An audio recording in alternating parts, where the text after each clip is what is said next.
Even when you feel low, you can still go. Even when you feel slow, you can still go. Even when there's no hope, you can still go. I never answer to no, man, I still go. Go, go, go, go, go, go, go, go, go, go, go, go, go. What's up, ladies and gentlemen? It's your hostess with the mostest. It's Pastor Keenan PKR, back with another episode of People Suck, Love 'Em Anyways. And we are just rolling on through the year 2023, man. This is the last week of June, and here we are rolling into the 7th month of the year. It means 2023 is over halfway over with. Crazy to think about, man. And that's my sidekick, Nick, to drop in on us right there. Nick, man, July is coming up on us. This year's over with, dude. What are we doing? It's rough. I know. I think I was just sitting, or not sitting, but I was standing in the shower this morning. And I was like, God, it's almost July. I was like, summer's almost over. Yeah, I was like, man, I ain't done nothing. Right, yeah. Like, August, kids are back in school. Oh my God. Well, I know. I was like, I gotta get out and do some stuff. Yeah, September, man. It's that's Labor Day, and then October. God, we got Halloween. November. Christmas. Because screw Thanksgiving. Yeah, exactly. Where'd it go? I don't know. Christmas is on the way. Yeah. Have you got your Christmas shopping done? It's June, but it'll be here before you know it. So thank you guys for tuning in to another episode of People Suck, Love 'Em Anyways. Thank you for supporting us, for hitting that download button, for telling your friends and family about us, and to keep us going and keep us moving. And we're so appreciative of it and thankful to be able to hit some different ears every week and to tell people about Jesus, and probably in a different way than what most people do it. But we like to throw our own little sauce on it and dip our own nuggets in it sometimes, right? And the special sauce. Yeah, special sauce, man, and all that good jazz. Promise we're not a cult. Yeah. I told Nick, I said, man, I can see why it's easier to have a cult versus a church, man, because a cult, you just weed out all the non-believers and go on, Right. I mean, a church, man, you accept everybody, and you got to sift through all the stuff just to get to the people who are ready to go in deeper with Jesus. So, I can see where running a cult might be a little bit easier every now and again. But anyways, yeah, man, so special sauce, nuggets, all that good jazz, man. Nick, tell us what we're going to talk about tonight, man, and how we're going to relate this to Jesus somehow, some way. Relate it to Jesus. Yeah, in the process. So a pretty interesting little news article came out this weekend. This is a Fox News article. I guess we'll find something from CNN next week or something. But got to keep everybody happy, man. Got to keep it balanced. Anyway, the title of this article is Exhausted Pastors Suffering Decline in Overall Health, Respect, Friendship. Man, I get to air all my dirty laundry tonight. I get to air all of it. I'm coming for everybody tonight. You get to hear how rough it is to be in the ministry. Yeah, everybody's looking, going, shut up. Right. Pastor's got it easy. All you do is get up there on Sundays and just tell people something about an hour. I saw this article the other day. I was talking about like the 14 questions you never ask a pastor. Yeah, and one of them was like, "Man, how does it feel to only work one day a week?" I know. Like people just think you play golf the other 5 or 6 days a week. You don't do anything whatsoever. So, but go ahead. So I'm just going to kind of run through some of these statistics really quick. I think you can read the article, man, because honestly, thing. it's not that long. I mean, I read it in about 3 minutes. I was like, it's pretty long, but I read fast, so just kind of bear with me here. So, the overall health of pastors in the U.S. has declined markedly, that's an interesting word, since 2015, with increasing numbers who say they face declining respect from their community and a lack of true friends, according to a recent study.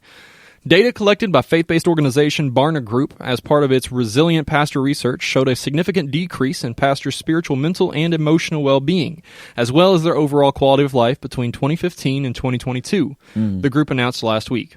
The study conducted 901 interviews online with Protestant senior pastors in 2015 and compared the results with those they compiled based on 585 interviews with pastors from September 6th to September 16th, 2022.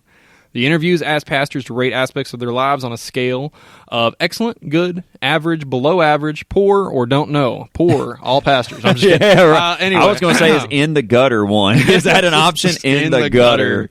Pastors who reported that their mental and emotional health was below average spiked from 3% in 2015 to 10% in 2022. And those who said that they were in excellent mental and emotional health cratered. There you go. Cratered from 39% in 2015 to 11% last year. That's pretty wild. That's a big drop right there, especially compared to that first one. Right. So pastors also noted that recent years have taken a toll on their physical health, with 22% describing their physical well-being as poor or below average in 2022, compared to only 7% in 2015. Another big drop there. While 24% said their physical health was excellent 8 years ago, only 9% said the same last year. Again, another big drop there. Right. The study also revealed that more pastors are suffering from loneliness, with 7% saying last year they are poor when it comes to having true friends and money. I'm just kidding. That's not in there. Compared to only 2% in 2015. In 2022, 20% of them ranked themselves as below average with regard to friendship, while 10% said the same in 2015. Pastors who describe themselves as emotionally or mentally exhausted jumped from 21% in 2015 to 32% in 2022. And those who describe the respect they receive from members of their community as excellent dropped from 22% to 10%. Fruition be about 3. You think so? Maybe. I don't know. Hey. The recent report dovetails with another poll that Barna released last March that showed the rates of burnout among pastors has risen dramatically within the past year, with a staggering 42% of ministers wondering if they should abandon their vocation altogether amid unsustainable stress and loneliness. Now, can you imagine, before you read any further, could you imagine if half the pastors, let's just say in the United States, I know we're worldwide, let's just, let's go worldwide, 50% of pastors in the world decided to just walk away because it was too overwhelming. You know, that's what it's basically saying, because it's because of unsustainable stress and loneliness. Yeah, and that's that's another question. I mean, it's not necessarily in the article, I don't believe, but necessarily talking about like how many pastors have committed suicide, over the past year. I mean, that'd be an interesting number to have, but I mean, it's just one of those things. I have personally heard of a pastor that was a pastor of a family member of mine. They had ended their life. Yeah. And I remember being in church at my church at the time, and the pastor was just talking about how heartbreaking it is to think that another brother in Christ, that was a pastor, a leader, a minister, felt that that was their only way. Right. And it's pretty crazy to think about. Continuing here, multiple clergy members and those who counseled them told Fox News Digital last fall that bitter divisions over politics and the pandemic have seeped into churches. Very Surely true. Not. Very true. Surely right? not. I know, right? Not us. Yeah. And pushed pastors to address issues for which they were not equipped. Mark Dance, a former pastor who serves as the director of pastoral wellness at faith-based financial company Guidestone, he found a good job. Right. Extra income. Income. Yeah, he found it. Told Fox News Digital at the time that many pastors burn out because they often expect too much from themselves. Wow. Yeah, that's a pretty heavy one right there. Yeah. The most unrealistic expectations come from us trying to be proficient in someone else's profession, especially in the last 2 years, he said. People want us to chime in on politics, on a pandemic, and things we're not qualified to do. We're not economists. If we focus on what God's called us to do, pastoring, preaching, serving, we are less likely to face some of the challenges that are making pastors want to quit. We have to wake up every day and remember what John the Baptist said. I am not the Christ. That takes a lot of pressure off when we're not trying to solve every single problem, he added. So again, that's a pretty deep article. And again, I know not everybody, that's listening to this is a church leader or pastor, but I guarantee you know one. Right. You know somebody, and these numbers, I think it's just kind of important to think about. And as we were talking, God knows we felt the impact of it, at least in some regard. So I think it's just important to kind of talk about, because I know if it's one of those things that if everybody in the world is dealing with this stuff, why are we too high and mighty to expect that pastoral leaders and church leaders and all those sorts of things are not bothered by? Well, I think that's something that the perception is that your pastor or your leader or whoever we're talking about per se is supposed to be that person that is the most connected to God, and and oftentimes I think the perception is that the more connected to God you are, the easier everything is, and that's the perception.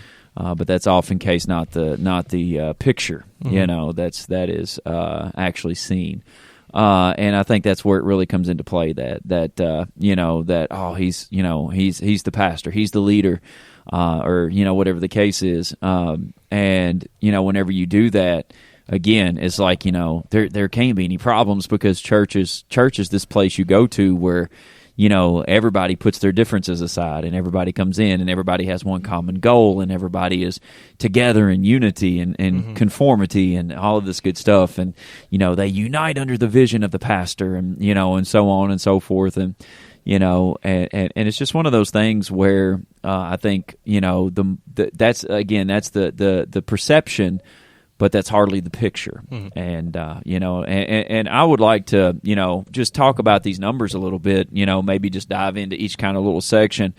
But the first numbers that Nick talked about right here was the pastors who reported that their mental and emotional health, which is just what we're talking about right here, was below average, spiked from 3% to 10%. Now, you're talking a triple. I mean, I know 3 to 10. You're like, yeah. Don't quote us on the math. But 3 times 3 is 9. So I mean, we're at least talking a triple jump right here in a decline of people's health, mental, emotional, health over the last 7 years, and.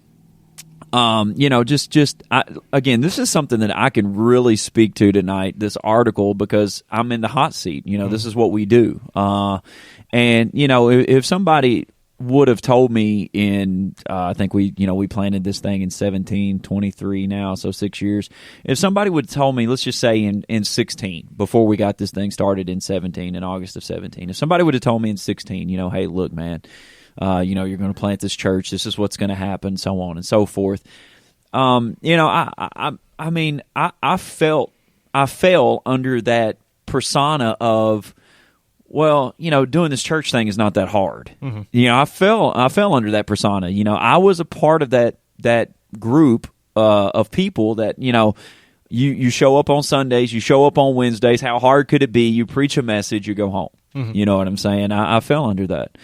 And then, like, as you've come over the last 6 years of watching people, you watch people walk in the door smiling, and you watch people promise you. I think we've made a saying out of this. You watch people promise you the moon, and they give you a moon pie. You've watched people come in and say, I'm gonna be everything. I'm gonna do everything. I'll take all the worry. I'll take all the load. I'll take all the burden off of you, and then they're gone in 3 weeks. You watch the people have great ideas and horrible follow through. You watch people. Man, I don't know if they even want to help. I don't know. I think you watch people again have great ideas, but the initiative and the follow through is the biggest problem. And there's so many things, struggles, fights that happens behind closed doors that nobody knows about, that nobody understands, that nobody sees, and there's that anguish, man, that's there, and it's like you wear the burdens not only of yourself and your family, but of every family that's in here. You know what I'm saying? And you want to be everything to everybody, but you can't. And that's where I think, honestly, whenever you start getting into the mental and the emotional side of things, is the fact of that. I mean, we've literally coined a podcast of people suck, love them anyways. But, like in retrospect, man, I've asked the question from the pulpit before, if you treated church like your job, how long would it be before you got fired? You know what I'm saying? Like, how long would it be before you got fired? And and that's the thing about it, man. It's like, we've hit the nail so many times of producers and consumers. We've hit the, people come in, they want, but they're not willing to give, and things like that, man. And it's like, it's just it's a whole production. It's not. It takes so many different people. Now, don't get me wrong, man. I'm headstrong. I'm the type of person that. That I will literally, we don't have anybody to teach the little kids. I'll teach the little kids from the stage while I'm preaching, just to prove a point that they're important like everybody else is. We don't have a greeter. I'll stand back there and greet people, and then I'll go preach. Like, I've tried to make it an example that no matter if you're the preacher or you're the last person in the door on Sunday mornings, like, you're important. Every position is important. Your position is important. the worship is important. The camera systems are important. Every aspect of what we do on a Sunday is important. And you know, but if we don't have capable people, willing people, obedient people, attentive people in place, I don't know if people understand this, but who do you think that falls back on? Mm-hmm.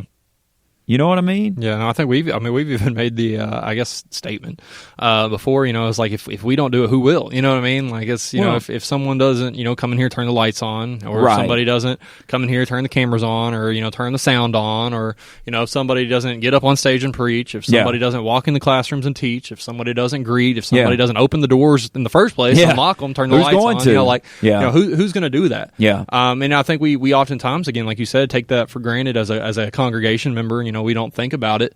Mm-hmm. I think it's just one of those things. It's like we expect it. Like Walmart, we expect to walk in and they're, you know, what we came for is there, without much preparation or anything like that. One of the biggest things that really gets to me, man, is the fact of that, you know, that as a pastor, you know, I represent what this church stands for, and you know, and what we believe in, and what we're doing, and what we're trying to offer here, you know, and like nothing crushes my heart or breaks my heart any more than to look at somebody who thought they were coming in the door to get something that we quote unquote offered, and now we don't offer it that Sunday. Mm-hmm. You know, and that's like the biggest thing to me, man, is that like that's what drives me more than anything, is the fact of that, like, you know, like if every person on that stage was sick on Sunday morning and nobody was here to play music, I would find a way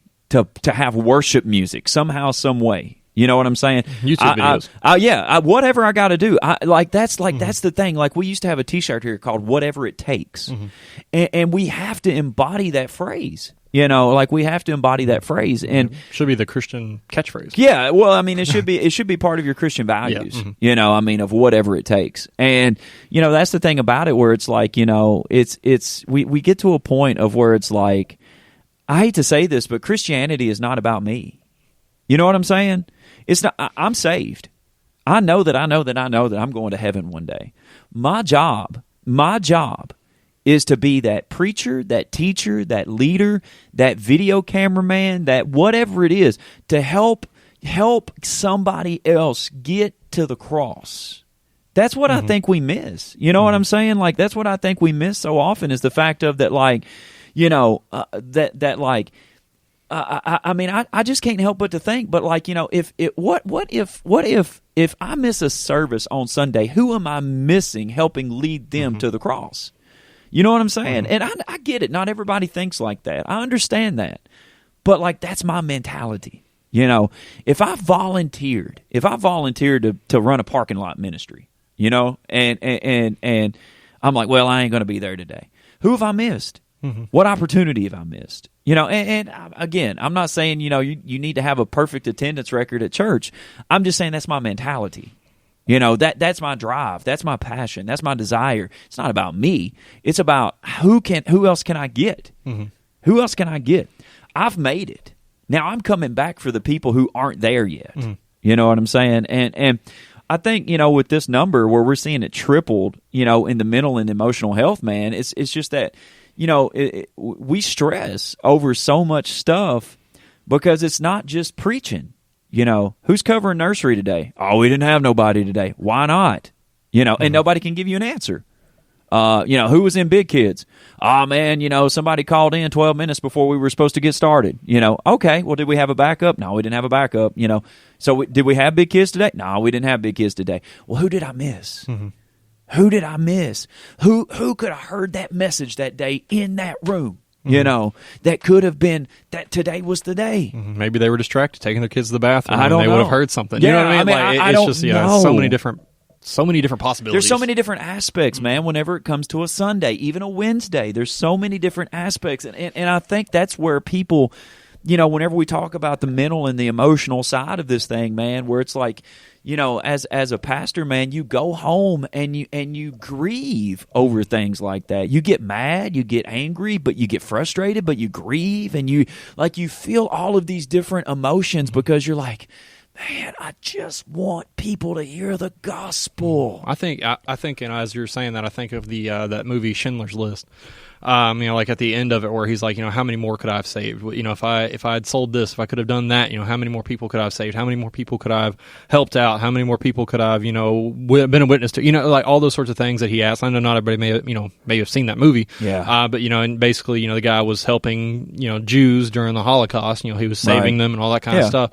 But he asked at the end, he's like, man, because he found out, I think, about a concentration. But again, he's like, how many more people could I have helped?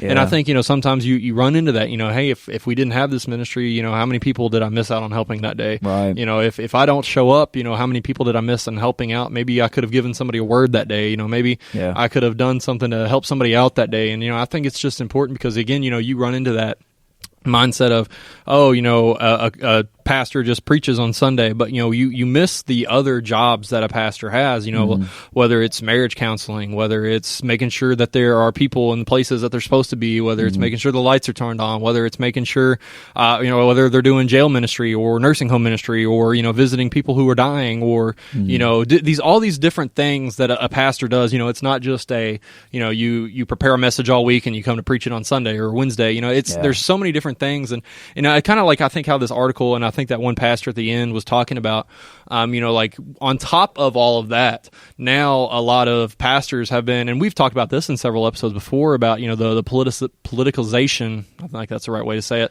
of, like now we're reaching out to religious leaders asking their political advice or their advice on the pandemic. Should I get the shot? Should I not get the shot?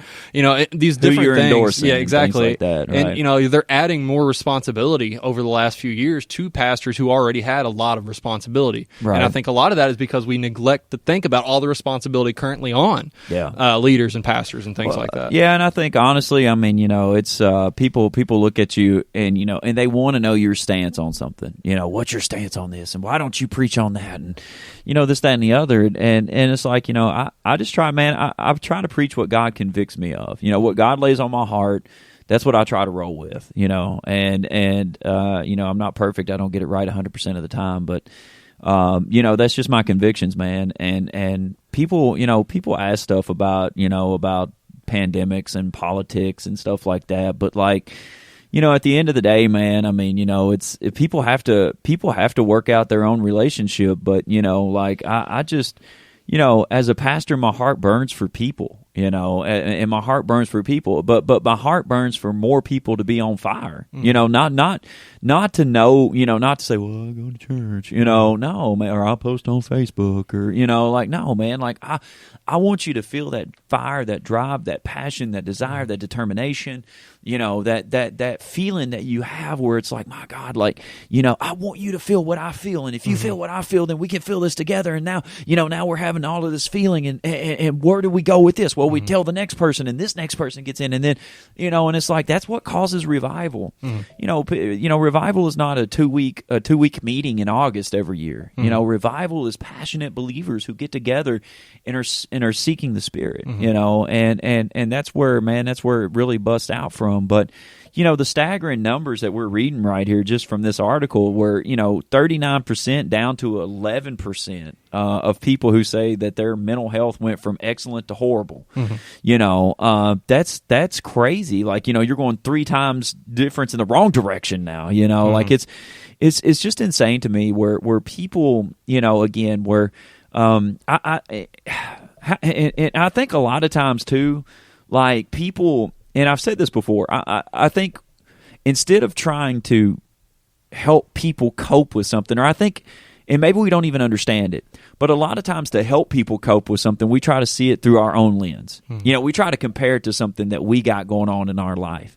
So, to somebody, and I've said this before, if your mother dies, I can't tell you how that feels because I'm blessed to still have my mother alive. I can't be like, oh man, I know it's gotta hurt, and I know. I can't sympathize with you because I don't know how that truly feels. all I can do is say, I'm here. You know, I'll be a shoulder to lean on, an ear to listen to. I will hug you. I will cry with you. I will pray with you. I will do whatever it takes in the moments to help you get through this process. And so, you know, to me, like, if somebody was to come up and say, Pastor Keenan, how can I make your mental and your emotional health better? I would say, be there for me. Mm-hmm. Be a person I can count on, no matter what, no matter where, no matter when, no matter why. You know what I'm saying? Like, if I ask you to do something crazy, you know, do it. But if I ask you to do something as small as go get me a bottle of water real quick, you know what I'm saying? Like, things like that where it's like, you know, people, you build trust with people, you know, and that's the thing where it's like, you know, to me, if you wouldn't see mental and emotional health decline if people trusted people. Mm-hmm. And if people were, again, available, we say this from the stage all the time. What is it? Willing, available, and obedient. You know, that's it. Just be a servant. You know, just be a servant. Do you think that people, goodness, here we go. Going right with where you're going though, like, do you think, you know, I, as you're saying with these numbers declining, you know, I guess in comparison that you would say, you know, so the people around them aren't who's helping who's the guest on People Suck tonight? It's Pastor Keenan. Hey, you know? Hey. So, you know, just like, you know, the people around them aren't helping as much. They're not putting in as much. They're not as accountable as maybe they used to be. And we think maybe that's why the numbers are dropping. So do you think that maybe people have become less accountable, more selfish? You know, do you think that has changed, and do you think that might be causing one or the other? I don't think it's the fact of that people have become less accountable. I think it's the fact of people find out how much it takes. Mm-hmm. That's the big deal. I think they find out how much it takes. And whenever you figure out that it's text messages, it's phone calls, it's visits, it's decisions, it's please don't send me to hell, it's pissing people off, it's praying with people, it's making tough decisions, it's saying no to people, it's, you know, it's preaching your convictions from a stage and expecting people to agree with you. It's trying to get everybody to unite under one vision whenever everybody wants to have a vision for themselves. You know what I'm saying? It's things like that where, you know, where it's like, I think people start to get a glimpse and go, oh crap, this is work. Mm-hmm. You know, like, this is a job. This is, oh man, like, you know, because I mean, like, whether we understand this or not, like, you know, one wrong move, one wrong mistake, one service out of the will of God, one situation could ruin this whole thing. And that's where I think people don't understand that. Mm-hmm. You know what I'm saying? Like, people don't like you have to guide every word you say, every prayer you say, every decision you make with the anointing of the Holy Spirit. And if you don't have that, if you act out of flesh, or if you act out of, like what we just had this conversation before we got on the air, you know, if you act out of frustration, out of emotion, yes, out of emotion, out of feeling, you know, things like that, man, like, you know, you're going to rip a church apart quick, fast, and in a hurry. You know, and that's where it's like,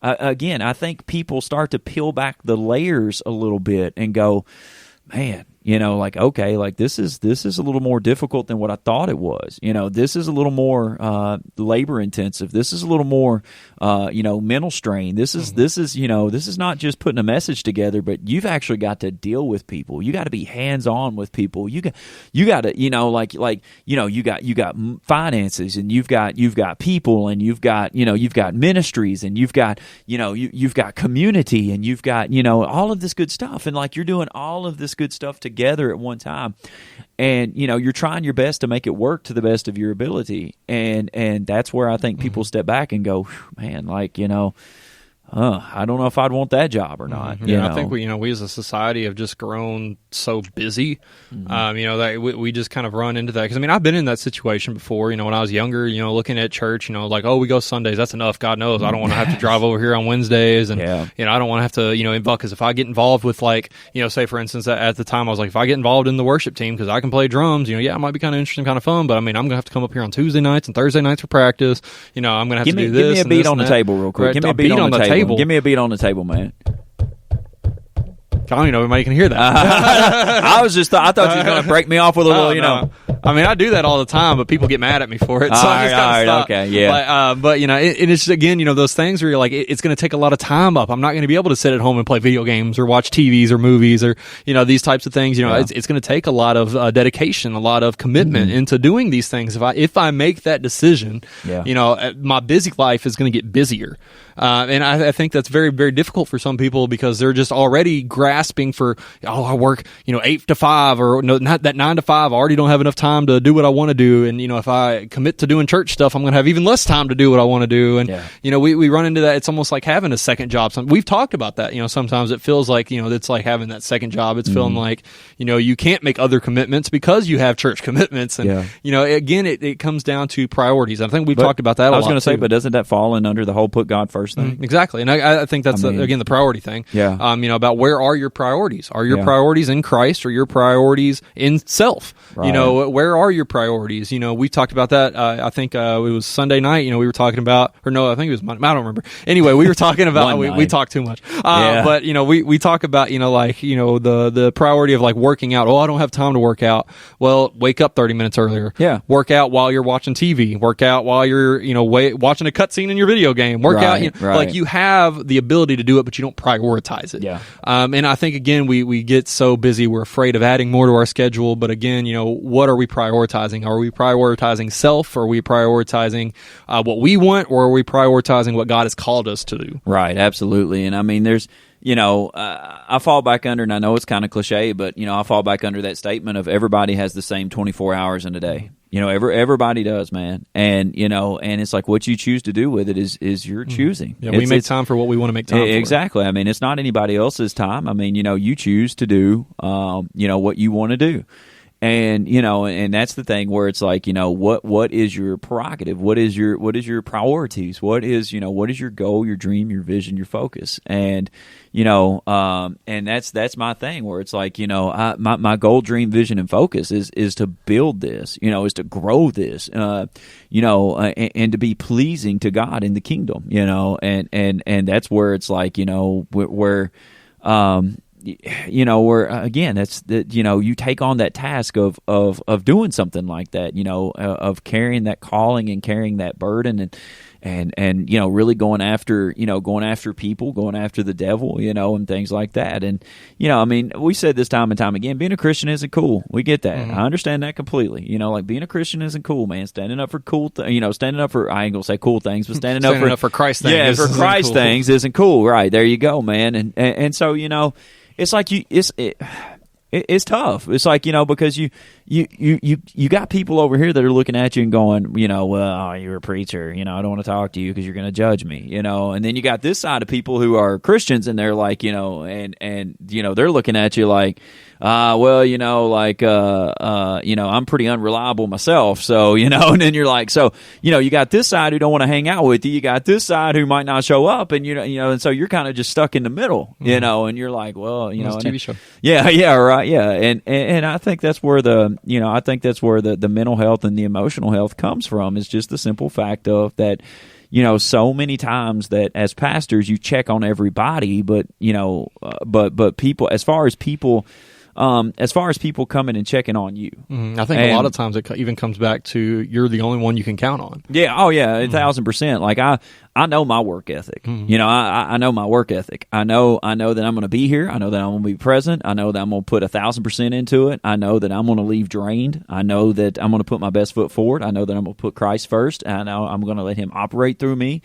And that's what's going to happen. Like, I know that. But it's not just in church. It's just in every area of my life. Like, I'm going to give it 1,000% no matter what I do because that's who I am, And not everybody is that way. And it's okay. I mean, not everybody is driven and not everybody is foot on the gas 100 miles an hour. I get that. That's why we have a show called My 600-Pound Life. Yeah, right. And it does well. Hey, it does well. Better than I am. Yeah, right. It does. The ratings are through the roof.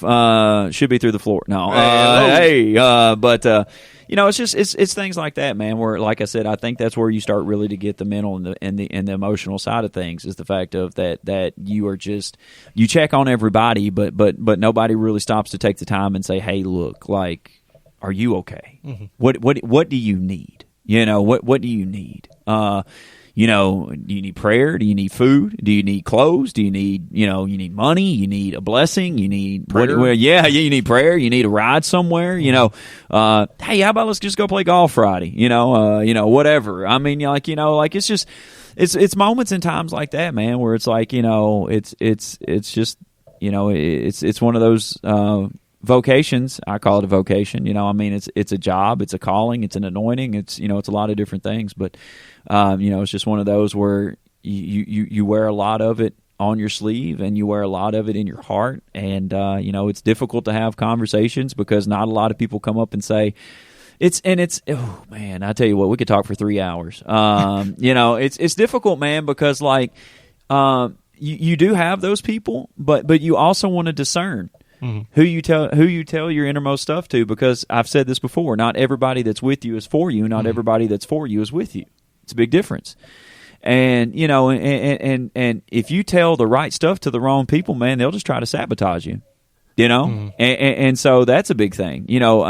Whenever you start talking about mental and emotional, I think the next thing we're going to jump into is physical right here, and then loneliness. But like it's just it's just that part, man, where you feel like you're always on guard. You got to find your true people. You got to find your people that are truly concerned, that are truly praying, that are truly checking on you, that are truly texting, and truly, like, hey man, like, this, that, and the other, and that's where you take your guard down, and you're just you.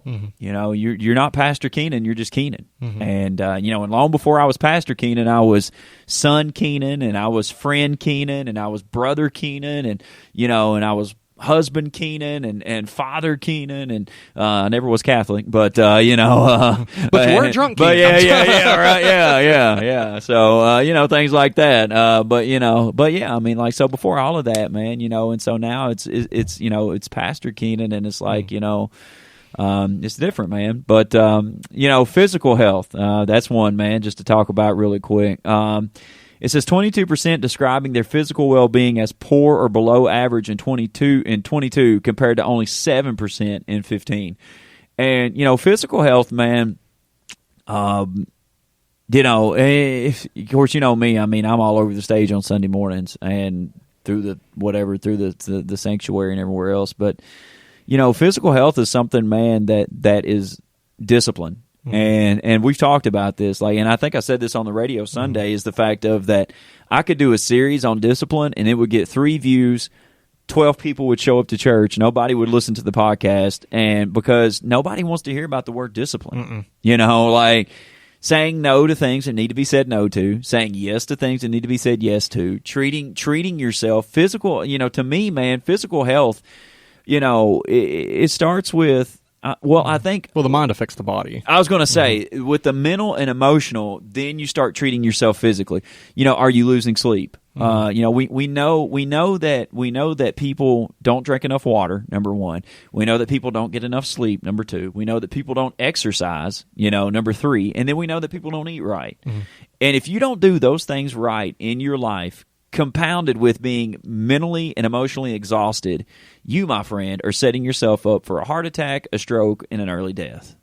That's it. And it's fun yeah, right. So anybody that's wanting to be a preacher, here's what you do. You don't. That's why Keenan's the only one in the area who's not under 200 pounds. Yeah, exactly. So I just, man, one of the biggest things for me is whenever we first started, I think it was about 17, 18, I was way overweight, way out of shape, and I would stand on the stage on Sunday mornings and preach about discipline. And I was disciplined in some areas, but not in every area. And I'm still not disciplined in every area. I still struggle in areas. I mean, I get it. Amen. But, yeah, right. But, I could not stand any longer standing on that stage telling people to get their life right. And I was going home and smashing a number 1 extra sauce, large sweet tea, no ice at 10 p.m. I think you just called out my father-in-law. What's up, Brian? I just, man, and I got to a point of where, literally, I was out of breath. I couldn't enjoy simple things with my family. You know what I'm saying? I couldn't enjoy that, man. And I didn't want to do it. I didn't want to be around it. Physical activity. Are you kidding me? Yeah, you might sweat, I'm out of breath. And now in my life, like I feel like if I'm not pouring sweat by the time I leave the gym, like I didn't do something, like I feel like I have to do more. But it's just that physical health, man, like you said, the mind affects the body. And I pride myself on drinking water. I pride myself on trying to get some sleep. I pride myself on working out. I pride myself on, on eating right, most of the time. A couple snacky snacks, man. I had some McDonald's fries today even, but I worked my hind end off in the gym for almost 2 hours, at the same point in time. So it's like, that part of it, man, where it's like you almost, I hate to say this, but it's like, I think in order to be physically, it's almost like to be physically fit, you have to be mentally calloused. You know what I'm saying? And but you have to play a fine line right there, because you don't want to be mentally callous. But you don't want to be mentally callous to people either. You know what I'm saying? Like you still want to have that emotion, you still want to have that feel. You still want to be able to communicate with people, but at the same point in time, like whenever it comes to physical health, you have to be able to turn that voice off in your head that says stop, and you have to keep going. You have to keep going. You have to keep pushing yourself. You have to keep putting one foot in front of the other. And, it's a shame, man, because I've said this from the stage before. I feel like that, we, as Christians, we talk about being blessed, air quotes. We talk about being blessed, but yet we're at the doctor more than anybody. Absolutely. And it's like, why? What for? What are we there for?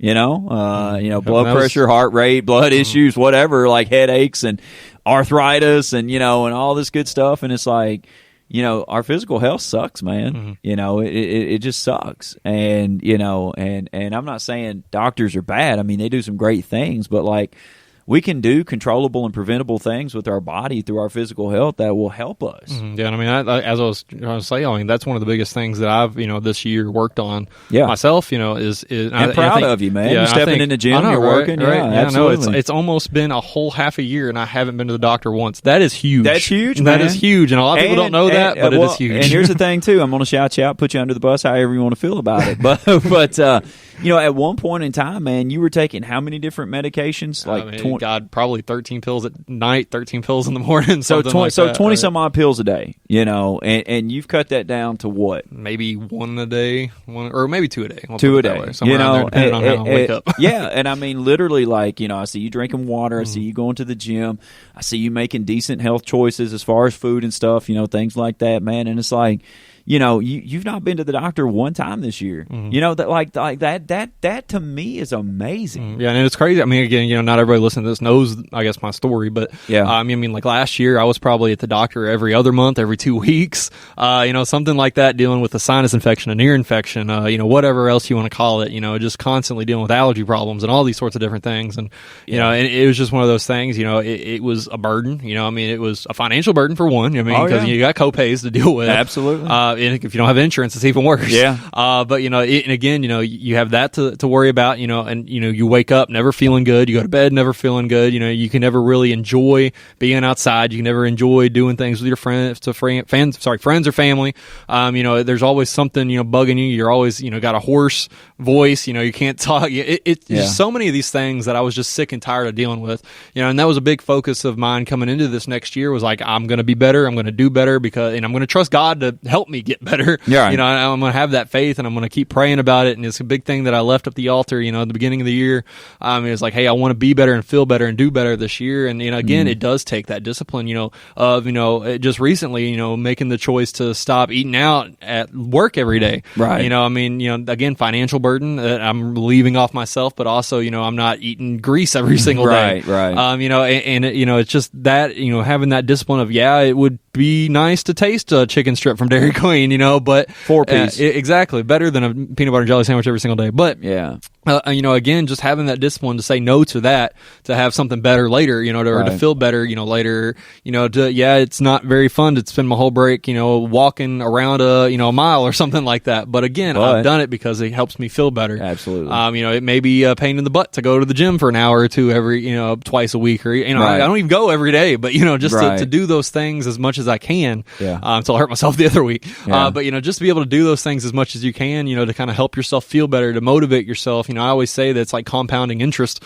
If you do one thing, it's going to push you to do more. Right. And, and it's one of those things it's helped me tremendously. And, my mother-in-law, Julie, was up on the stage Sunday talking about how she's become more disciplined in her health, and how she was diabetic and now she's off all of her meds after 6 months. Right. She's lost almost 60 pounds, if not over that now. Yeah. Just all these different things that, being disciplined gets her. Yeah. And I think, again, it's mind over matter. It's, making those decisions in your brain and, building up those calluses to say, I'm not going to do this. I'm going to say no to that, to be able to be better and do better and feel better. Right. And like I said, like we can talk about physical, but like I said, I think that stems back to the mental and the emotional side of it, that a lot of times we eat our feelings. We start losing sleep because we're stressed. And, of course, we don't drink water to begin with, and, just some different things. And so, this leads into, now we're going to talk about loneliness for a few minutes. So it says the study also revealed that more pastors are suffering from loneliness. And I didn't even know loneliness was a thing. But it says with 7% last year saying that they are poor when it comes to having true friends, compared to only 2% in 2015. Now, again, we're talking about a triple, like triple in numbers here. It says in 2022, 20% of them ranked themselves as below average with regard to friendship, while 10% said the same in 2015. So double there. So, we're finding that becoming a pastor is becoming more lonely and lonely. Now, why is that? I'll give you my take on it. Because you just don't know people's intentions. And it's difficult to discern. You know what I'm saying? Like, it's difficult to discern. Now, if people want to go back and they want to say, Jesus knew, but Judas ate too. Okay. We'll give it to Jesus because Jesus was Jesus. But let me ask you a question. What if the other 11 that was sitting at that table knew what Judas was about to do? I mean, look at what Peter did when Peter be cutting Malachi's ear, or not Malachi, Malchus's, there we go. Something ear, like that. ear off, and it's like, and you think about that, and it's like, if the other 11 would have known what Judas was about to do, I mean, they would have probably offed him or killed him in the beginning. You know what I'm saying? And it's like, that's the thing about it, where it's like, don't think you're better than you think you are. Right. And but like you're in a position you're in a position of power, you're in a position of leadership, you're in a position of integrity, you're in a position of trust, you're in a position of where you make you're in a decision making position and things like that. And it's like at the end of the day, people are going to try to infiltrate that for good reasons and for bad reasons. And the people that try to infiltrate it for bad reasons sometimes will try to do it for personal gain. They'll try to do it to get their agenda, taken care of, and then, things like that. And we've talked about, like I said, they'll promise you the moon, give you a moon pie, things like that. But, it's just, man, it's difficult to trust people. It's truly difficult to trust people because, if you go to a common 9-to-5 every single day, you're there to do a job, make money, go home. You know what I'm saying? Like, I hope you like what you do. I hope you love what you do. I hope I hope you care about what you do. But, preaching is one of the few things, man, that it's like that you're so interconnected with people. You're so interconnected, and it's like, everything about everybody. You know what I'm saying? Like, it's, you're people's therapist, you're people's, you're praying for people and, and things like that. And it's like, and so whenever it comes down to things like that, man, it's like, it becomes like where I think it gets truly lonely because, like, whenever you take the veils down and you begin to have a conversation with somebody, you might reveal to that person who you truly are. But like I've said, the right information in the wrong hands, and you know, they're going to try to ruin you. Mm-hmm. They're going to try to slander you. You know, they're going to try to run you down. They're going to try to talk about you. They're going to try to, you know, to do all of this stuff, man, because people are people. You know, it's kind of like, this is crazy because I was really thinking, I was reading this article whenever you sent it to me, and I thought about Jesus, but I thought about two different perspectives. I thought about John the Baptist, and I thought about Judas. We got to 3 J's. Jesus, John the Baptist, and Judas, right? Jesus was present with John the Baptist. He was present with Judas, right? Judas walked with Jesus, and he traded him in over some silver, right? John the Baptist looked at Jesus and said, I'm not even worthy to baptize you. Mm-hmm. Now look at the difference in perspective right there. You've got one person who got really close to Jesus just to betray him for 30 pieces of silver.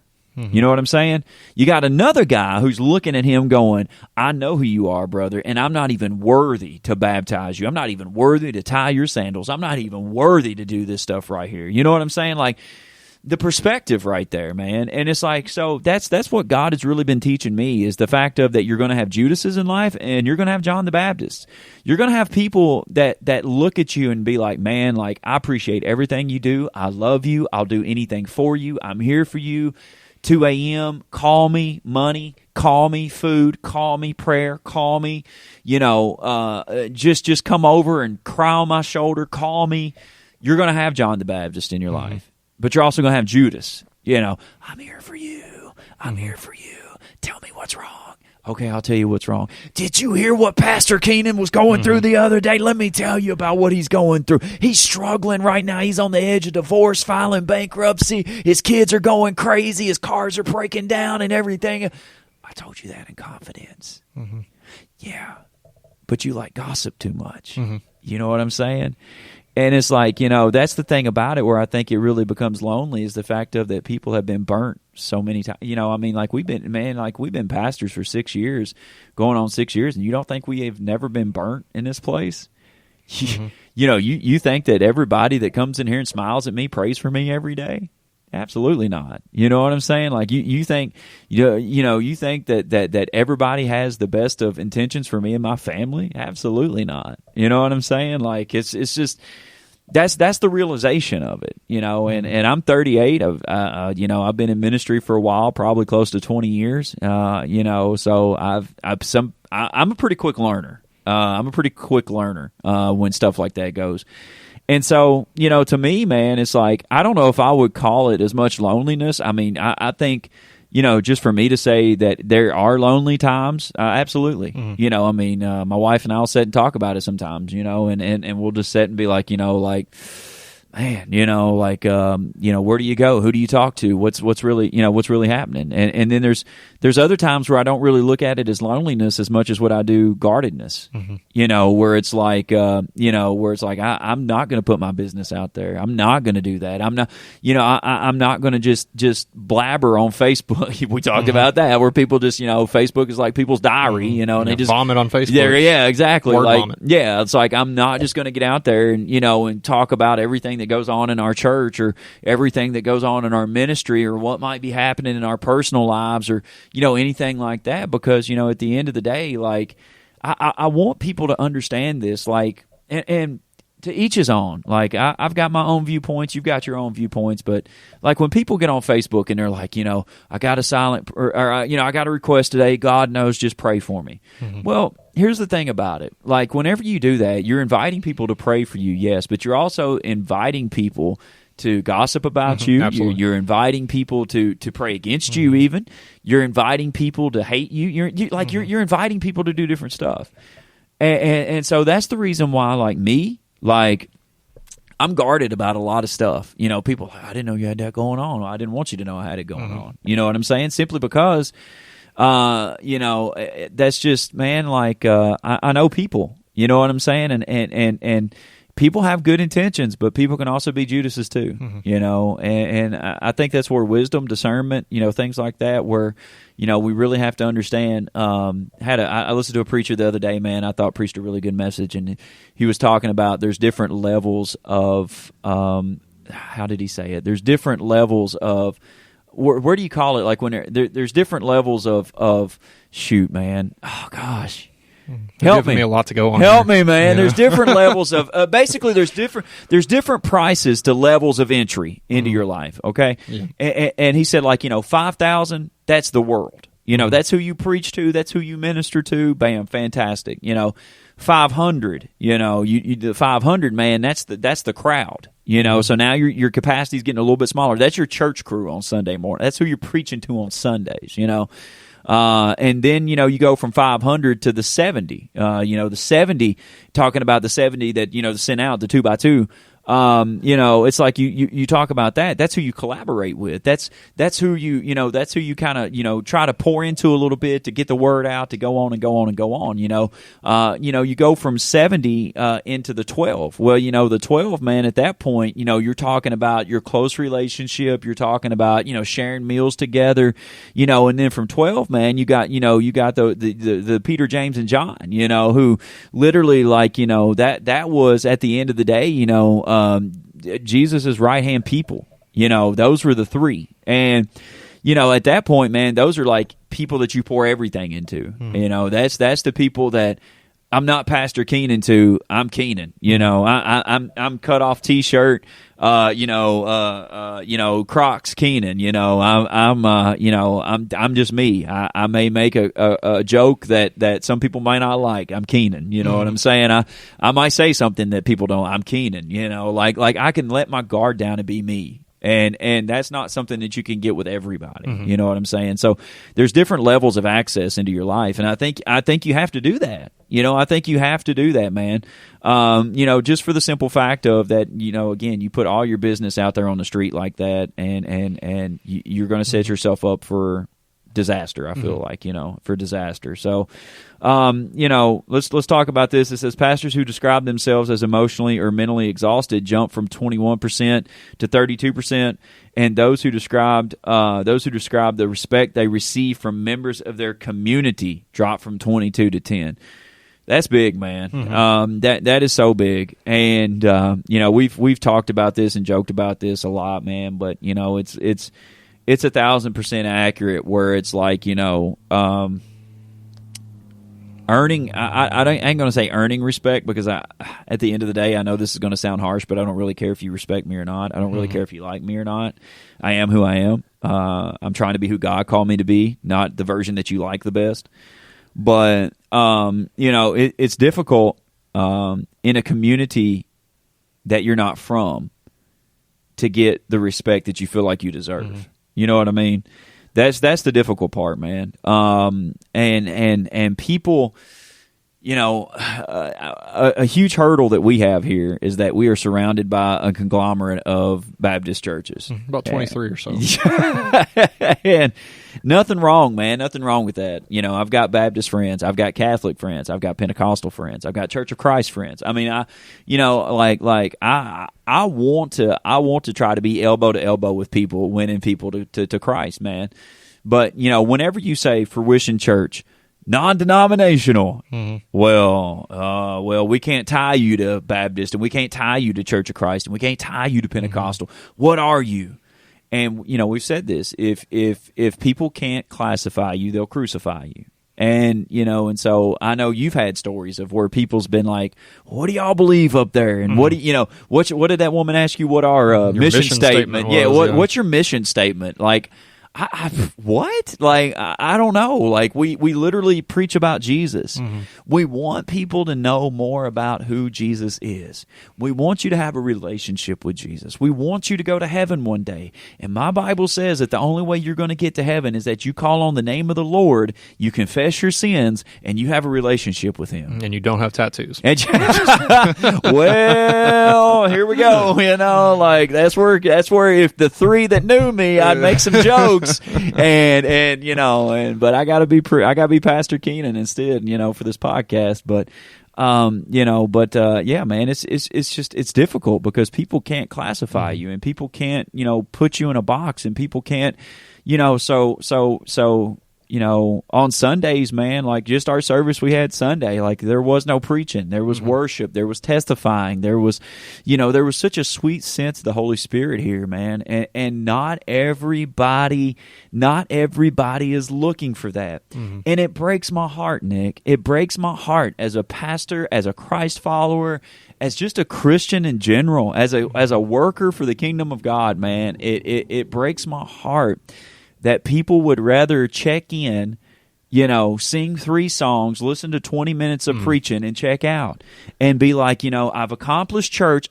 It's more like I've got God out of the way. Now I'm going to do the rest of what I got to do today. You know what I'm saying? And it's like, why? What for? I could understand if our church was, I think they said like 512 was the capacity. If our church at 11:15 had 500 people capacity in this place, nobody could park anywhere, there was people standing at the doors and all that good stuff, I would be like, we need to have a second service. We need to, because the fire marshal's coming in and shutting us down. Like we got people in the hallway, like we need to shut it down. Traffic's crazy. Yeah, exactly. Like we need 2 services. But in order to have 7 services for 50 people in every service, just so it can be convenient for people to come to church, so they can go to the lake afterwards, or go play ball games afterwards, or go, eat afterwards, or whatever. It's like, I've conveniently got God out of the way, so now I can go do what I really wanted to today, what I really had planned to do today.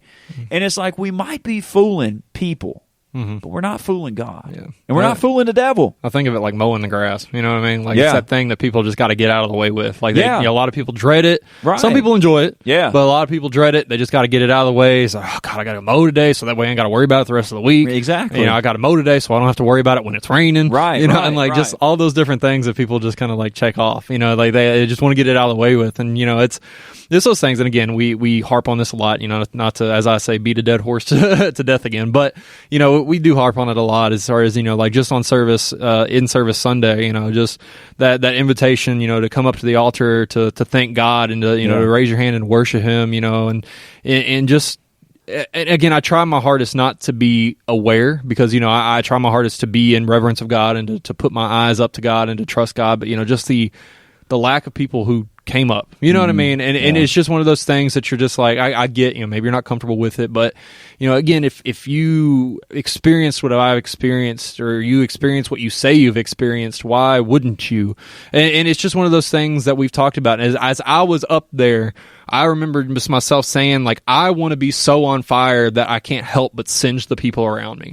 And, and you're just like, I don't know why other people don't want that. Yeah. And it's hard, and coming from this leadership, you try to pour yourself into people, and you try to ignite the same fire in them that's been ignited in you. And, it's very difficult because you see failure. I don't want to say failure. You just don't see the results that you want to see, time after time after time. And, I think it becomes defeating. It becomes hard, and becomes difficult. How many times I'll be sitting there talking to the kids, and I try to get them to understand things, and then like when I'm doing the youth, and they want to talk about what they want to talk about, and, it is discouraging at times, but again, it just comes down to I do what I do what I'm called to do. I do what I feel convicted to do, right? And I pray that my conviction lights the fire in somebody else, and I think that's what we should all want to see happen. I think that's what a lot of Christian leaders want to see happen, but when they don't see that happen, that's where that disappointment comes in, that feeling of loneliness, that feeling of depression, and why am I doing this? It doesn't feel like everything, it doesn't feel like anything I'm doing is mattering. It doesn't feel like anything I'm doing is making a difference. Right. And it becomes difficult, and again, it's just that spiral, sometimes, and I feel like, some people are like, well, I don't know any life other than this, and it goes back to what I was telling at the very beginning about those pastors who in their lives, it's like, I don't know any life other than this, and everything I've tried isn't working. I feel alone in what I'm dealing with. My congregation doesn't understand me. My family doesn't understand me. They're looking at me like, why are you doing this? Why are you always gone all the time? And just these things all the time that, I think we neglect, but these, leaders are dealing with on a regular basis, that they don't talk about, or they don't feel comfortable talking about, like you said, because of fear of gossip, or they don't trust other people, and just so many different things that they struggle with, on a constant basis that we don't think about. But, again, it is difficult, and I think if you are truly an on fire Christian, it is difficult for you to to look around and be like, why is nobody else experiencing what I'm experiencing? Why is no one feeling what I'm feeling? Why is nobody, chasing what I'm chasing? And, it is difficult sometimes to sit there and be like, God, and, and those are people who don't even have the responsibility that a pastor may have, where they feel like it's my responsibility to get these people on fire, but nothing's happening. Right. What am I doing? What do I need to be doing? What am I doing wrong? And it is that thing that kind of weighs on you, because Sunday after Sunday, when you don't see a move and you don't see a move and you don't see a move, and you're like, God has called me to do this, God has led me to do this, it's very difficult to keep moving and keep going on. But I think it comes down to that mind over matter. Just keep doing it, keep following, keep doing what God has called you to do. Keep trusting that eventually you're going to see things happen. That's what we do with this podcast. Right. Just keep hoping that eventually it's going to land in the right ears. It's eventually going to land in the right eyes. Eventually it's going to take off and reach people who need to be reached. And it's just that thing of doing consistently what you need to be doing, and just trusting that eventually there is going to be a payoff. There's going to be a person who catches fire. There's going to be a person who hears what you have to say and takes it to heart and makes a change in their life that betters them and betters their life and other people around them. Right. So you got mental exhaustion, you got loneliness, you got physical exhaustion, you got emotional exhaustion, and that's why it concludes with this percentage of, it says that 42% of ministers are wondering if they should abandon their vocation altogether amid unsustainable stress and loneliness. 42%, man. Like you're talking about half the people that preach on Sundays walking away because of it says unsustainable stress and loneliness, and it's just one of those things, man, where it's like, where, the burden, the burden of pastoring a church can get to a point of where, if everybody is not in this thing together and I can't really stress about how, like, the vision makes a difference.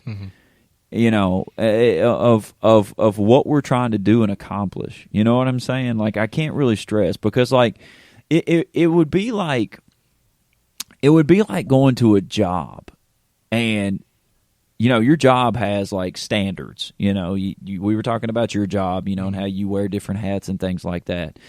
Well, can you imagine doing every job in that place, Nick, of your job, doing every job in there, and then not having any guidance or direction on how to do it, and trying to get people to help you in the process, and trying to do it and make it look as good as possible. You know what I'm saying? And, then the people that you get in to help, well, they would just rather do it their way. Well, wait a minute. You know what I'm saying? And it's like, so then you have all this mass confusion and chaos because there's not a clear set goal or vision. And that's why, that's why I said, the vision is so important, because at that point, it's like, if God has given a vision for the church, we've talked about this before, that there's not division, because why? Because, if you have more than one vision, you have division at that point, and you've got people going, well, I think this, or I think this, and it's like, it doesn't work like that.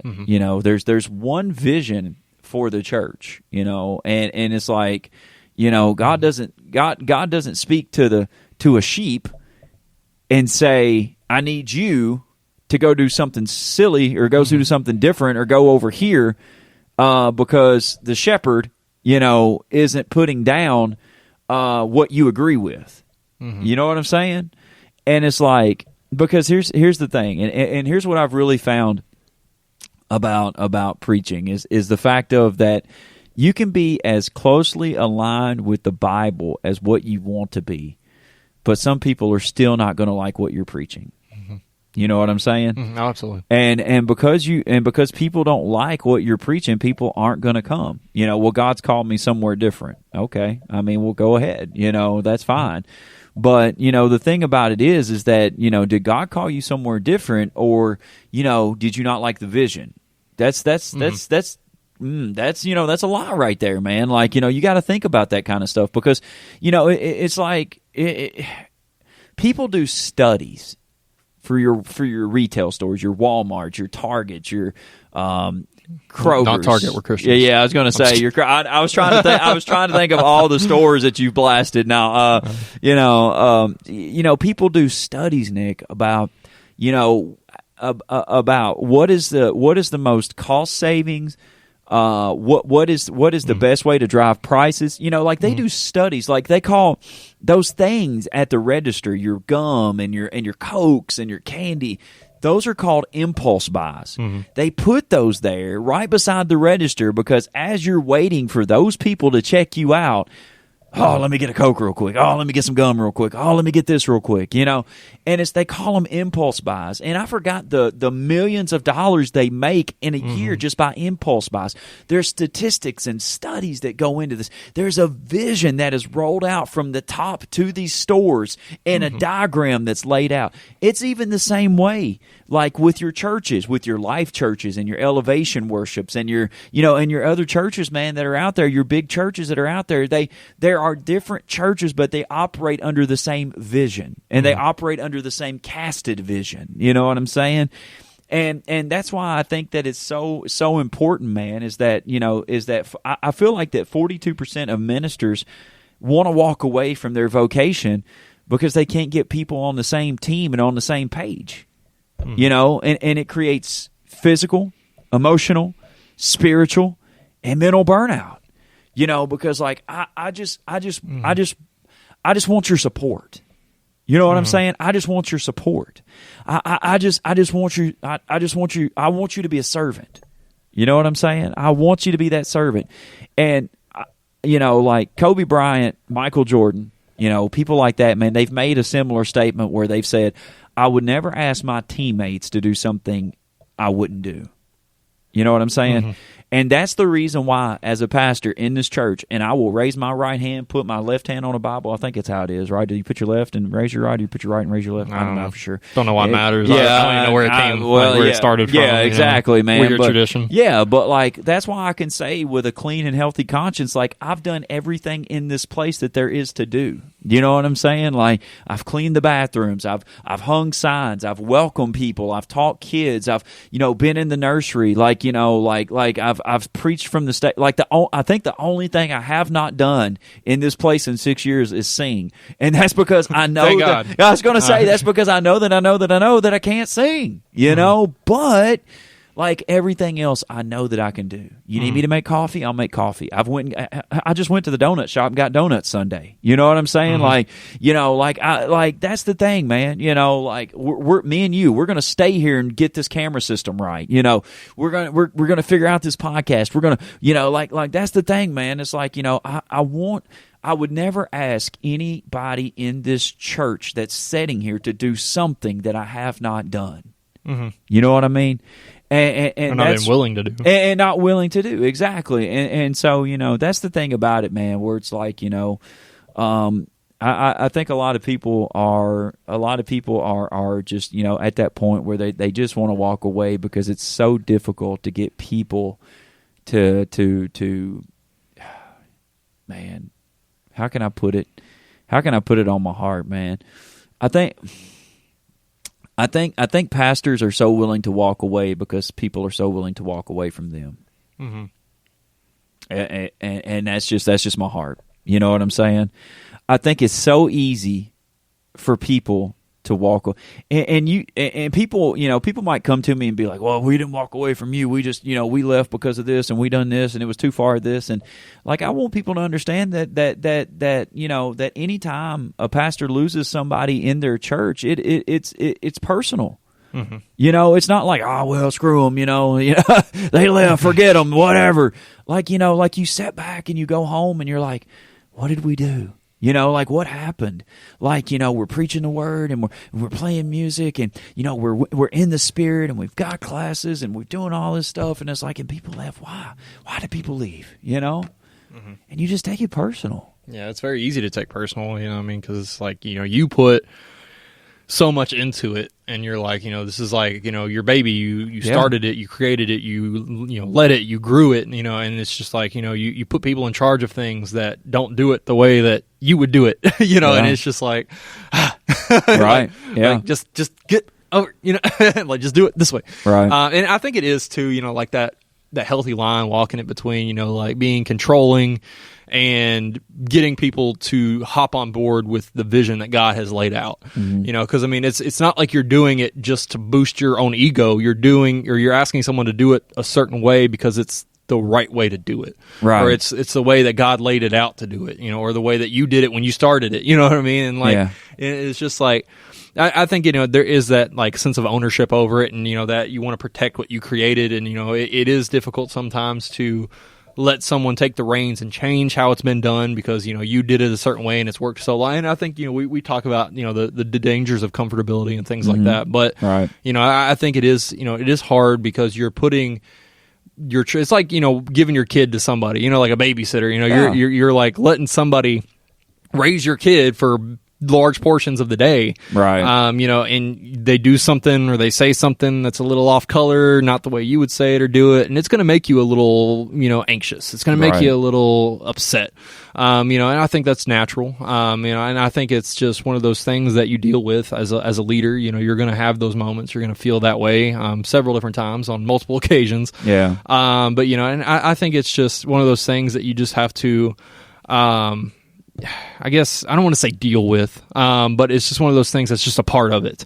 Yeah. It's one of those things that you have to build up the ability. How do I walk around this? How do I work around this? How do I tell this person to do this way in a kind, loving manner? It's like correction. Like correction from God. You guide somebody to do it in a way that's more beneficial. Right. Just to say, hey, I see what you're doing, and I appreciate why you're doing it, and I see why you're doing it.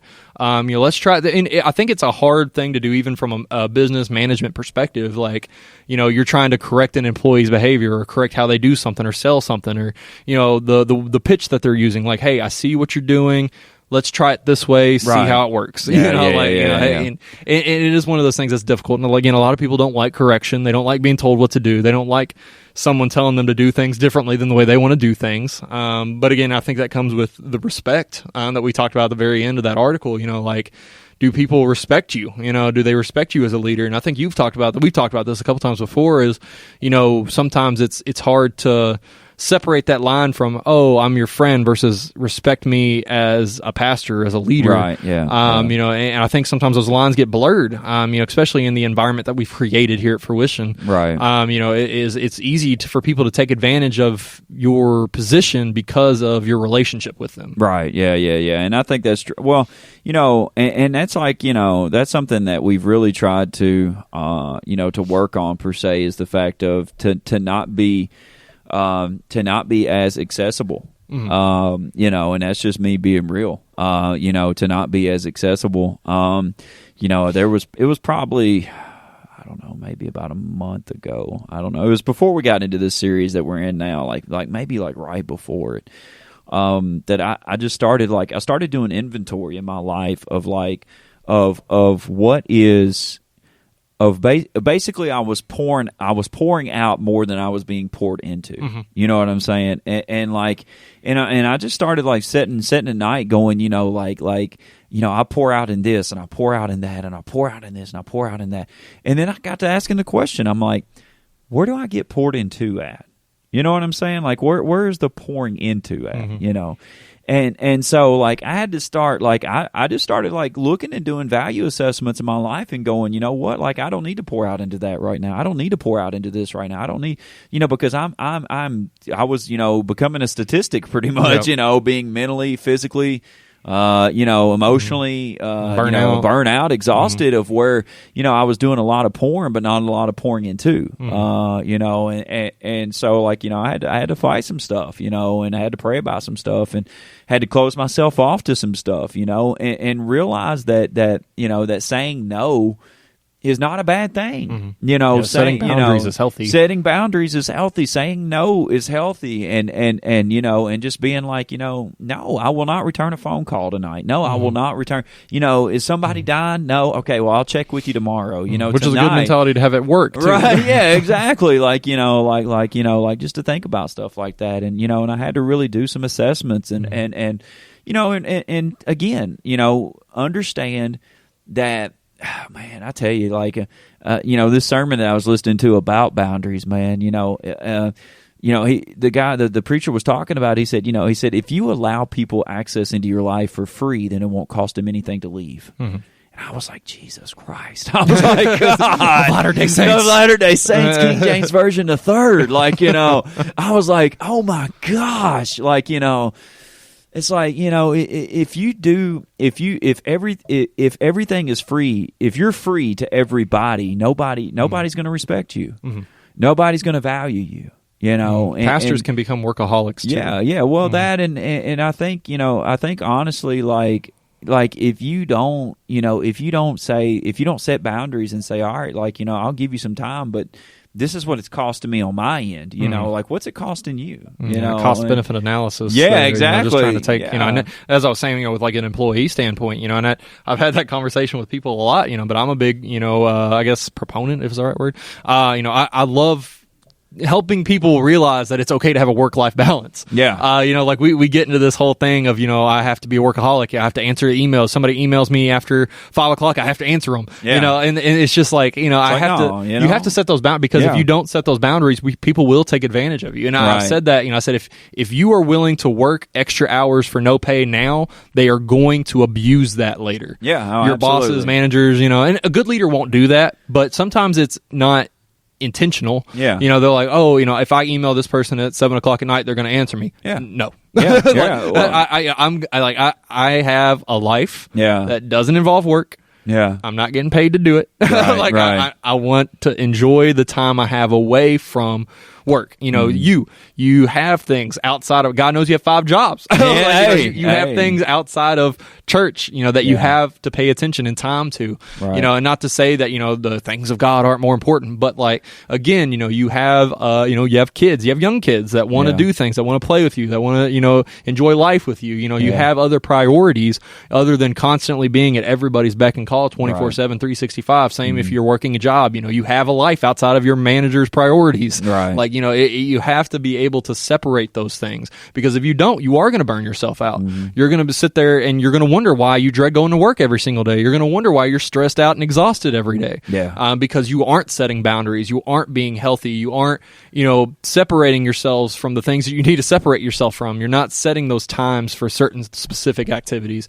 You're allowing everything to bleed into each other, and it's become a big muddled mess. Mm-hmm. And it's going to stress you out. It's going to depress you. It's going to make you anxious. It's going to make you feel lonely. It's going to make you all of these things that we've talked about. And, and I think we get that twisted sometimes, because we think as a pastor, or we think as a leader in a church, that we have to be available 24/7, 365. Yeah. Because, if we're not, then, we're not doing God's work, it's a weird mentality to think about, but it is true. Yeah. And I think it's one of those things that we have to stop feeling so guilty about separating ourselves a little bit. Yeah. And setting those boundaries, because it's in a sense, it's the same as any other job. You want to make sure you have those boundaries in place so you're not getting burnout. Absolutely. And just to kind of, I guess, wrap it all up and put it all together, I feel like we've had a Dr. Phil moment. I was going to say, we feel like we've had a Dr. Phil moment tonight.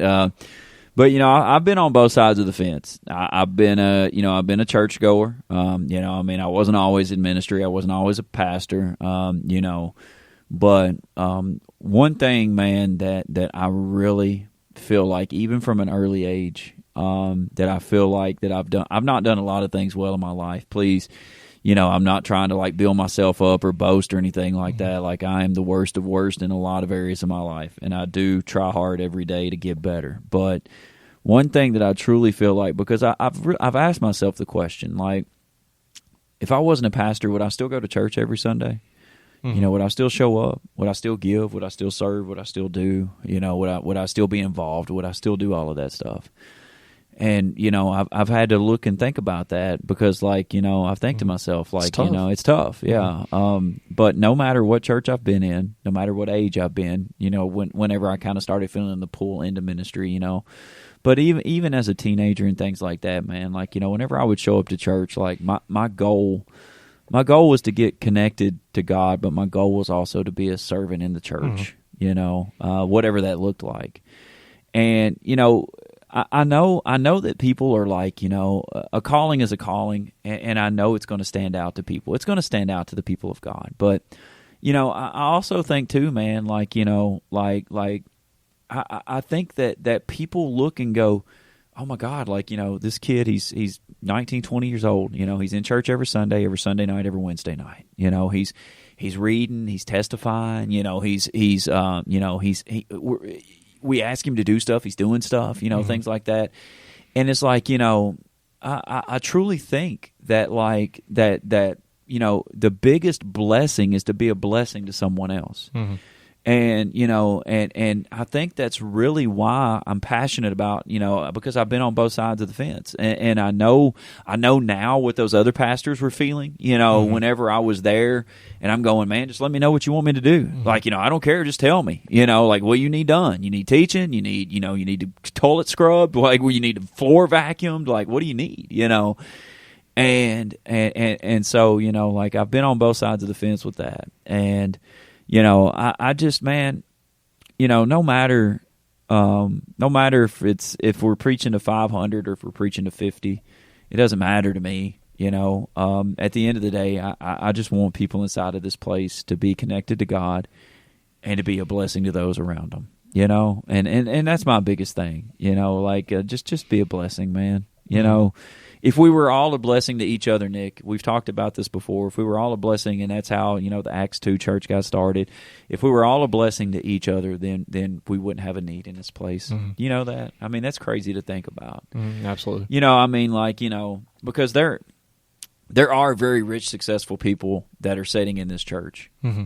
that might not be blessed in an area of cooking, but they're blessed financially. Well, guess what? Somebody might need finances in this church. But you know what? They can cook out of this world. Mm-hmm. Well, somebody might need a meal in this church. Mm-hmm. Well, I can't repay you, but you know what? I got some clothes that are brand new that I don't even wear, that I didn't even like. I'll give you these clothes. Well, that's cool because I've been looking for. You know what I'm saying? Yeah. Like there's a need there, and once we start to get to being a blessing to everybody that's around us, and we're in that mode. It's like, again, it goes back to that, I want to be here just to see who I can help lead. That's mm-hmm. it. That's it. And, I ain't got no plans of walking away anytime soon. I ain't going to be one of those 42% anytime soon, man. But, if I had a message just to get out to people tonight, man, it's, check on your pastor, man. Mm-hmm. They're people just like anybody else. And, they struggle. They have good days. They have bad days. They have John the Baptist days, and they have Judas days. But we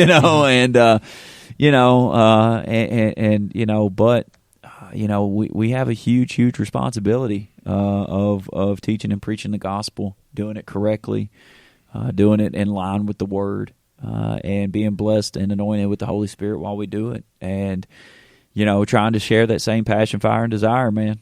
I wouldn't want to be doing anything else, but at the same point in time, man, it's crazy to think about how thin my hair is, how white my beard's getting, and how many lines I have on my face now, just in a short time. So, but hey, thanks for picking this article, so we could just talk about the stresses and the burdens of Keenan's life tonight. You know what I'm saying? So, got to get it out sometime. Absolutely, man. Absolutely. So, any final thoughts on your end, before we get going? And I mean, you kind of covered it, but again, that's my biggest thing I want everybody to take away. Beat that dead horse, man. Beat that dead horse. But what I want everybody to take away is, because I know there's people who listen who are from Fruition, and I know there are people who listen from other churches, other countries, all that sort of stuff. But like you said, pray for your pastors. And that's something that's been heavy on my heart. Is it is one of those things that I want people to really pray, because and being as close to you as I am, I know some of the struggles that you deal with that maybe other people don't, and I know that you need prayer, and even if I didn't know those things, I should know that you need prayer. Yeah, right. But it's just one of those things, that no matter where you are, what church you're a part of, even if you're not a part of a church, pray for your managers or help your managers, or of your business, your job, wherever you're at. It's just, there are people in leadership positions that are struggling, and they have a lot of weight on their shoulders, and sometimes we take advantage of it, sometimes we don't think about it. But again, pray for your leaders, help out your leaders, be a part of the solution, not a part of the problem. Let's help those numbers that we just read off tonight. Let's help turn them the other direction. Yeah. Let's help other people out. Let's help our pastors, our leaders out, our managers, or whatever. Let's help them out. They need it. How many times, if we need it and we're not leaders, then how much more do the leaders need it? Right. And I think that's just important for us to think about and talk about. But again, this has been one of our longer episodes. But I thank you for if you've stayed with us for the whole hour and a half. You get Keenan talking, right? It's a Sunday morning in here. But seriously, this is an important topic. This is something that needed to be talked about, something that needed to be addressed, and I hope that people who listen to this really do take it to heart and do something about it. Yeah, absolutely, man. Well, I appreciate you guys who's going to listen to all 1 hour and 30 minutes of this. Some people will be like 4 minutes, and they'll be like, forget this, but. Yeah, man, just appreciate it so much. We love you guys. Thank you again for tuning in to People Suck, Love Them Anyways. Hit that download button. Tell more people about it. And let's see if we can't get all 50 states and all the countries, man. Let's do this. We love you guys. Be blessed and have a wonderful week. Even when you feel low, you can still go. Even when you feel slow, you can still go.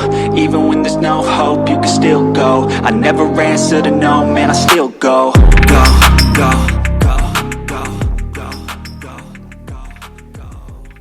Thank you to everyone for listening to the People Suck But Love Them Anyways podcast. As always, you can check us out on Facebook at Fruition Church, YouTube at Fruition Church of Hodgenville, and check out our website at www.fruitionchurchky.org. Remember, don't suck and love people. Even when you feel low, you can still go. Even when you feel slow, you can still go. Even when there's no hope, you can still go. I never answer to no, man, I still go.